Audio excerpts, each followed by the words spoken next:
हमारी संस्कृति, हमारे संस्कार सदा रहें हमारे साथ। सब्सक्राइब करें तिलक। भगवान राम की जन्मस्थली अयोध्या में सहस्त्र चंडी और दिव्य रुद्र होम महायज्ञ का आयोजन किया जा रहा है। आइए इस महायज्ञ का हिस्सा बने। दुहाई है, राजा घर की दुहाई है। तुम्हारे राज्य में एक अबला के साथ अत्याचार किया गया है। ये क्या? ऐसा घोर कर्म, ऐसा अत्याचार किसने किया है? इस दंडक वन में किसका साहस है कि हमारी बहन का अपमान करे? वो जो भी है, देवी आसुर, उसने तुम पर हाथ उठाकर अपनी मृत्यु को ललकारा है।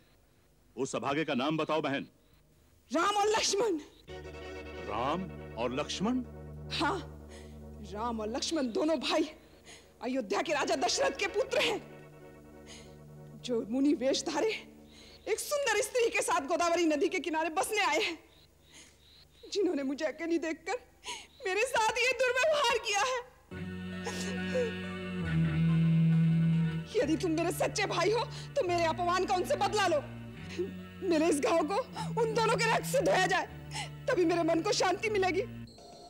दो मानव कुमारों का यह साहस, धरती पर रेंगने वाले मनुष्य होकर एक राक्षस कन्या पर हाथ उठाने की धृष्टता।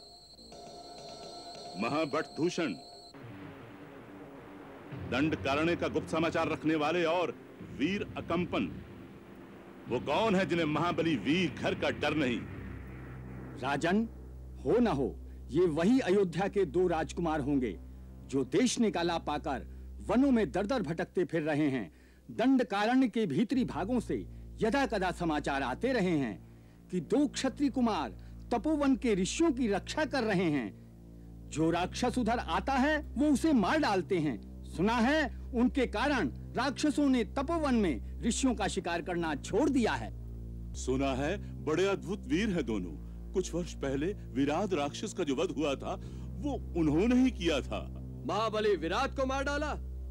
बड़े आश्चर्य की बात है। इसीलिए उनकी उद्दंडता बढ़ गई और वो जनास्थान की सीमा पर आकर बस गए। अर्थात हमें चुनौती दे रहे हैं। इसीलिए उन्होंने हमारी बहन का अपमान किया है। उन्हें हमारा भी भय नहीं? नहीं भैया, मैंने कितना कहा कि मैं राजा खर की बहन हूँ, लेकिन उन्होंने मेरी एक नहीं सुनी और आप तो परिहास किया भैया।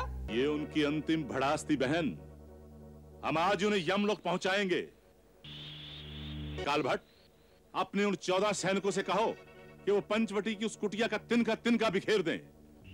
उन दोनों को जीवित या मृत किसी भी अवस्था में लाकर शूर्पणखा बहन के चरणों में डाल दें और उनकी सुंदर स्त्री को हमारे सामने उपस्थित करें। शूर्पणखा, तुम जाकर इन सब को पता बताओ। जाओ जाओ।